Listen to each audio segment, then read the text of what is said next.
नमस्कार मंडळी, food by Sangeeta रेसिपीमध्ये तुमच्या सर्वांचं खूप खूप मनापासून स्वागत आहे.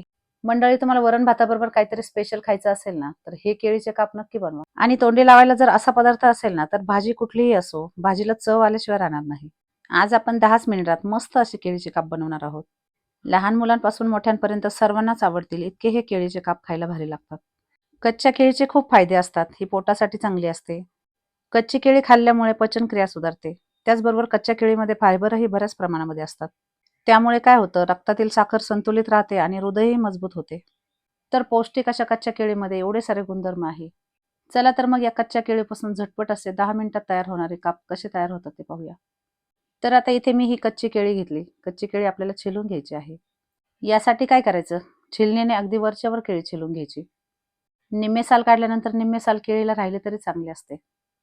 केळीचे साल काढले की केळीचा मागचा पुढचा थोडा शेंडा कापून घ्यायचा.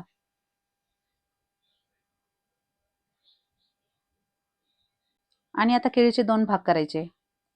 आता आपल्याला या केळीचे उभे काप कापून घ्यायचे आहे.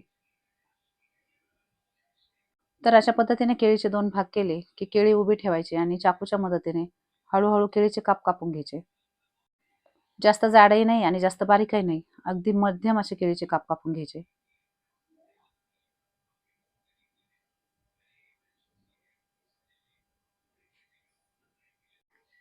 केळी थोडी चिकट असते, त्यामुळे चाकूने अगदी अलगद केळीचे काप कापून घ्यायचे.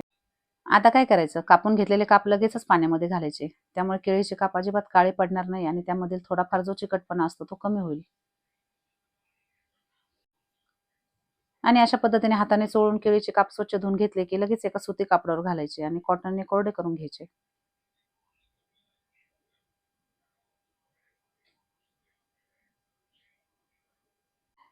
केळीचे काप चांगले कोरडे झाले की एका पसरट भांड्यामध्ये घालायचे. तर आता आपल्याला यामध्ये काही कोरडे मसाले घालायचे आहे. आता यामध्ये आपल्याला जास्त काही मसाले घालायची आवश्यकता नाही. फक्त हळद पावडर, लाल मिरची पावडर, जिरा पावडर असेच काही थोडे मसाले घालायचे. आणि चवीनुसार मीठ घालायचं आणि हे सगळं साहित्य एकजीव करून घ्यायचं.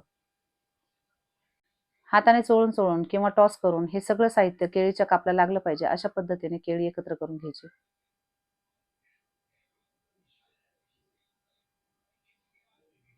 आता एक 2 ते 3 मिनिटं यावर झाकण ठेवायचं. त्यामुळे काय होतं, केळीच्या कापमध्ये मसाले चांगले मुरतात.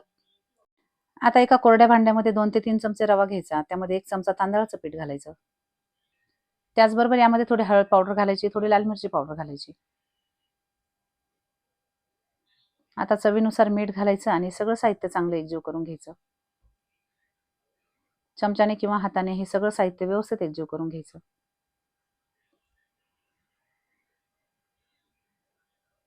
आता जर तुम्हाला वाटलं तर यामध्ये तुम्ही थोडी आमचूर पावडर आणि थोडा गरम मसाला सुद्धा घालू शकता.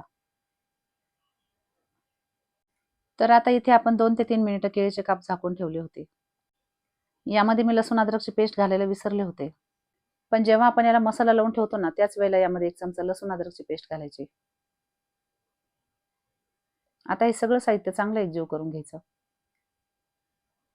आणि हे सगळं साहित्य चांगलं एकजीव झालं की काय करायचं, एका बाजूला पॅन किंवा तवा गरम करायला ठेवायचा. आता एक केळीचा काप घ्यायचा आणि अशा पद्धतीने रव्यामध्ये मिक्स करून घ्यायचा. त्यावर सगळ्या बाजूने रवा कोट करून घ्यायचा. हाताने दाब देऊन देऊन मस्त असा रवा त्यावर कोट करून घ्यायचा. इकडे आपले तेलही छान गरम झाले आहे. आता काय करायचं, एक केळीचं काप घ्यायचं आणि अशा पद्धतीने तेलावर घालायचं. आणि सर्वात महत्त्वाचं म्हणजे एक केळीचे काप अगदी तव्याला चिटकून राहतील याच पद्धतीने घालायचं. एकावर एक काप अजिबात ठेवायचे नाही. आणि केळीचे काप घातल्यानंतर तुम्हाला जर तेल कमी वाटलं तर यावर हलकसं तेल घालायचं. आता एक 2 ते 3 मिनिटे मस्त असे काप एका बाजूने फ्राय करून घ्यायचे. केळीचे काप घालताना काय करायचं, सुरुवातीला गॅस मोठा ठेवायचा आणि नंतर मीडियम करायचा. आणि जेव्हा सगळी केळीचे काप आपण घालतो ना, त्यानंतर गॅस कमी करायचा आणि कमी गॅसवर 2 ते 3 मिनिटे एका बाजूने केळीचे काप मस्त फ्राय करून घ्यायचे. एका बाजूने केळी चांगली फ्राय झाली. आता काय करायचं, चमच्याने अशा पद्धतीने केळीचे काप उलटे करून घ्यायचे. अगदी अलगद केळीचे काप उलटे करून घ्यायचे. केळीचे काप उलटे करताना त्यावरील मसाला निघणार नाही याची काळजी घ्यायची. आता आपले सगळे केळीचे काप उलटे करून झाले. आता आणखी 1 ते 2 मिनिट पुन्हा एक केळीचे काप दुसऱ्या बाजूने सुद्धा फ्राय करून घ्यायचे. तर तुम्ही पाहू शकता किती सुंदर असे आपले केळीचे काप तयार झाले आहे. कलर सुद्धा किती छान आलाय. असं वाटतच नाही की हे केळीचे काप असतील. कच्ची केळी पोटासाठी खूपच चांगली असते, कारण त्यामध्ये प्रतिजैविक गुणधर्म असतात. त्यामुळे पचनक्रिया तर सुधारते, पोटातील आम्लता सुद्धा नियंत्रित राहते. आणि ज्यांना शुगर आहे त्यांनी तर ही कच्ची केळी भरपूर प्रमाणात खाल्ली पाहिजे, कारण केळीमुळे शुगर सुद्धा नियंत्रित राहते. तर 5 ते 6 मिनिटात दोन्ही बाजूने मस्त असे केळीचे काप फ्राय करून झाले. आता हे केळीचे काप तुम्ही वरण भाताबरोबर तोंडी लावायला घ्या किंवा गरम-गरम खिचडी बरोबर खायला घ्या. आणि लहान मुलांना तर हे तुम्ही चपाती बरोबर असेच खायला देऊ शकतात. आणि खायला तर इतके भारी लागतात, की यापुढे तुम्हाला फिश फ्राय सुद्धा फिके वाटतील. उन्हाळ्यामध्ये ही कच्ची केळी भरपूर प्रमाणात मिळते. तर मंडळी, तुम्हाला हे कच्च्या केळीचे काप कसे वाटले हे मला कमेंट करून नक्की सांगा. आणि तुमच्याकडे जर लहान मुले असतील तर त्यांच्यासाठी पौष्टिक असे कच्च्या केळीचे काप नक्की बनवा. आणि 10च मिनिटात तयार होतात, त्यामुळे कच्च्या केळीचे काप तुम्ही टिफिनलाही देऊ शकता. तेव्हा तुम्ही सर्वांनी एकदा हे कच्च्या केळीचे काप नक्की बनवा. धन्यवाद.